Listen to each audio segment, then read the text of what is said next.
Olá, amados, graça e paz. Aqui é Catiane Lins, do Ministério Vida. É uma alegria estarmos juntos mais um dia compartilhando a palavra de Deus. Nós estamos fazendo um breve estudo das cartas do Novo Testamento e nós estamos lendo a carta aos Romanos. Nosso capítulo de hoje é o capítulo 9. Quero fazer um breve resumo até aqui, porque os capítulos 1 até o 8, se nós dividirmos a estrutura da carta aos Romanos, nós podemos dividir entre o capítulo 1 e 8, 9 ao 11 e do 12 até o 16. E esses 8 primeiros capítulos que nós vimos até aqui explicam claramente a justiça de Deus, o processo de justificação realizado por meio da obra de Cristo Jesus. Ele se tornou pecado em nosso lugar, condenando o pecado, dando o salário que o pecado merecia, que era a morte, para que nós pudéssemos, por meio da fé nele, sermos justificados, ou seja, recebermos a justiça de Deus. E o apóstolo Paulo esclareceu muito bem nesses 8 primeiros capítulos. Inspirado pelo Espírito Santo, são as palavras de Deus para nós, toda a explicação da justificação por meio da obra de Cristo Jesus. E aí chega no capítulo de hoje, o capítulo 9, o apóstolo Paulo começa escrevendo esse capítulo, ele diz assim o quanto ele fica triste e angustiado por causa dos irmãos dele, da raça dele, ou seja, dos judeus, do povo de Israel. Ele diz assim: olha, eu até desejaria ser amaldiçoado e separado de Cristo por amor de meus irmãos. O quanto ele amava o povo dele, o quanto ele queria ver o povo dele salvo. E aí ele começa a falar ali no início do capítulo, falando: o povo de Israel, deles é a adoção de filhos, deles são a glória divina, as alianças, a concessão da lei, a adoração no templo, as promessas. Deles são os patriarcas, é a partir deles que se traça a linhagem humana de Cristo, que é Deus para sempre. Ou seja, ele fica triste ao ver o povo dele não recebendo a justiça, por quê? E ele vai explicar aqui nesse capítulo, dizendo que eles não receberam porque eles não buscavam pela fé, mas eles buscavam pelas obras. Aí em todo esse capítulo ele fala sobre a soberania de Deus, porque ele vem ali discorrendo tudo isso sobre o povo de Israel, e aí ele diz assim, então alguém pode dizer assim, como que a gente pode obedecer a Deus então, ou questionar a Deus, porque é Ele que escolhe, é Ele que determina todas as coisas. E aí ele diz assim, mas quem é você para dizer, né? Quem é você para dizer ao oleiro? Quem é o vaso para dizer ao oleiro, me faça desse jeito ou me faça de outro jeito? E aqui ele fala um pouquinho sobre a soberania de Deus, e ele vai discorrendo sobre essa soberania exatamente em relação ao povo de Israel, porque Israel que recebeu, como ele declara ali, recebeu as promessas, recebeu a adoção de filhos, foi o povo escolhido por Deus e de repente eles tropeçaram na pedra de tropeço, que é Cristo Jesus.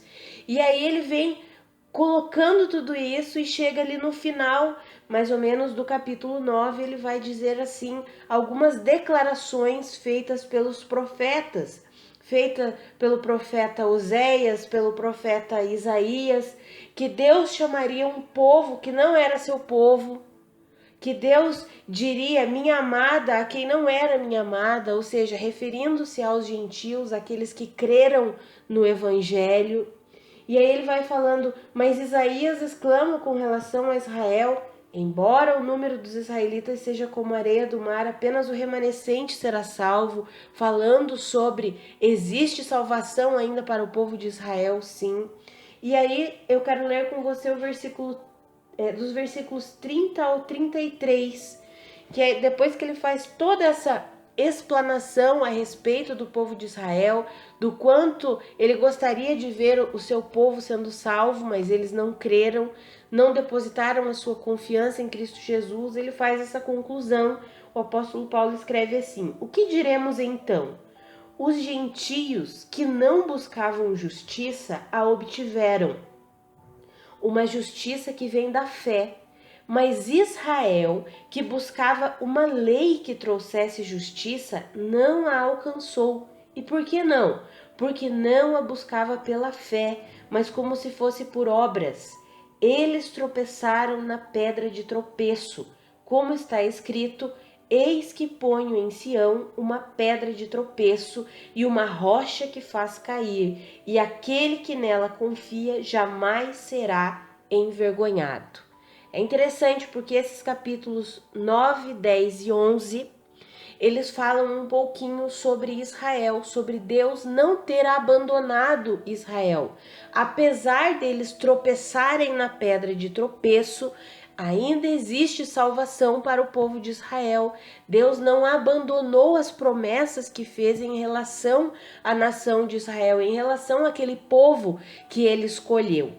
Então, quando nós vemos o capítulo 9, o 10 e o 11 juntos, aquilo que eu já comentei com vocês, amados, é bom nós lermos toda a carta aos Romanos, né? A estrutura, todos os capítulos, para nós compreendermos tudo o que está sendo ensinado a respeito da justiça de Deus.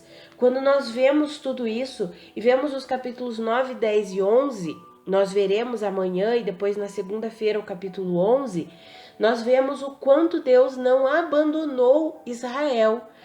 Deus ainda tratará com eles algumas coisas, e isso ficará bem claro no capítulo 11, que nós veremos na segunda-feira. Mas para hoje, o que é importante nós entendermos aqui, principalmente essa conclusão. Então, o que quer dizer a respeito da justiça de Deus? Israel buscava a justiça de Deus, mas tentou alcançá-la por meio da lei, como se fosse por obras. Não buscou pela fé. Se eles tivessem buscado pela fé, eles teriam depositado a sua confiança, a sua fé em Cristo Jesus. Por isso que está escrito que eles tropeçaram na pedra de tropeço. A pedra de tropeço é Cristo Jesus. Mas o mais extraordinário de tudo isso, amados, é quando nós lemos todos os capítulos ali, nós podemos compreender o amor, a graça, o favor de Deus, que não abandona as suas promessas. Nós veremos lá no capítulo 11, que vai falar exatamente isso. O apóstolo Paulo falando sobre o povo de Israel, e ele diz assim: olha, quanto ao evangelho, eles são inimigos por causa de vocês, mas quanto à eleição, eles são amados por causa dos patriarcas, porque os dons e o chamado de Deus são irrevogáveis. Deus não revoga a sua palavra, aquilo que ele prometeu, ele cumpre. Então ele prometeu algo para a nação de Israel que ainda não foi cumprido e se cumprirá. Por isso esses capítulos 9, 10 e 11 da carta aos Romanos, nós podemos dizer que são uma parte escatológica da carta aos Romanos. Explica um pouquinho sobre o futuro do que vai acontecer com a nação de Israel. E aí nós veremos claramente no capítulo 11, principalmente, que vai ser na segunda-feira.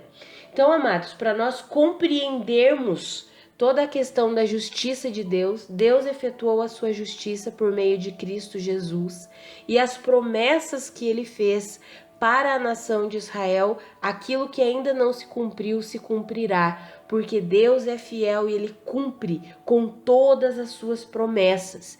E é interessante porque Jesus Cristo é o meio pelo qual todas as promessas de Deus se cumprem. Então, quando nós vermos um pouquinho lá no capítulo 11, nós veremos que na volta de Cristo Jesus, ou seja, na segunda vinda de Cristo Jesus, haverá uma salvação para Israel. Eles ainda aguardam, né? Para Israel, para nós é a segunda vinda de Jesus. Para eles é como se fosse a primeira, porque eles ainda não reconheceram que Jesus já veio. Mas quando Jesus vier visível, então eles compreenderão. Esse é aquele que morreu e que ressuscitou.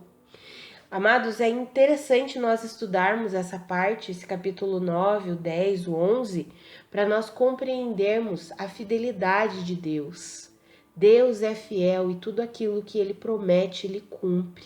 e Ele estabeleceu, como eu já disse, um meio pelo qual todas as suas promessas se cumprem. E esse meio é Cristo Jesus. É por meio de Jesus que todas as promessas de salvação para os gentios, para toda a humanidade, não apenas para os gentios, mas de salvação e redenção para toda a humanidade se cumpre em Cristo Jesus, assim como as promessas a respeito da salvação e da redenção para a nação de Israel se cumprem em Cristo Jesus. Vamos orar, amados? Muito obrigada, Senhor, por essa palavra. Muito obrigada, Senhor, pelo teu ensino. Obrigada porque o Senhor nos conduz em toda a verdade. O Senhor nos faz compreender a sua palavra. Obrigada, Pai. Obrigada porque o Senhor é fiel, o Senhor não falha jamais, o Senhor cumpre com tudo aquilo que o Senhor promete. Obrigada, Senhor, muito obrigada. Pai, obrigada pela redenção maravilhosa que o Senhor conquistou por meio de Cristo Jesus. Obrigada porque a tua justiça foi efetuada e nós acessamos e desfrutamos da sua obra de justiça por meio da fé. Pai, eu oro pela minha vida e pela vida dos meus irmãos, para que nós mantenhamos uma vida de fé, para que nós alimentemos a nossa fé na suficiência do que Cristo fez por nós. Que eu e os meus irmãos sejamos cada dia mais enraizados em Cristo Jesus. Cristo é suficiente para nós e nós queremos viver em completa confiança na obra de justiça que Cristo Jesus realizou em nosso favor. Nos ajuda e nos ensina a vivermos assim, pela fé na suficiência de Cristo, Pai, em nome de Jesus. Amados, que a graça e a paz de Cristo sejam multiplicadas sobre a sua vida. Um grande abraço e até amanhã.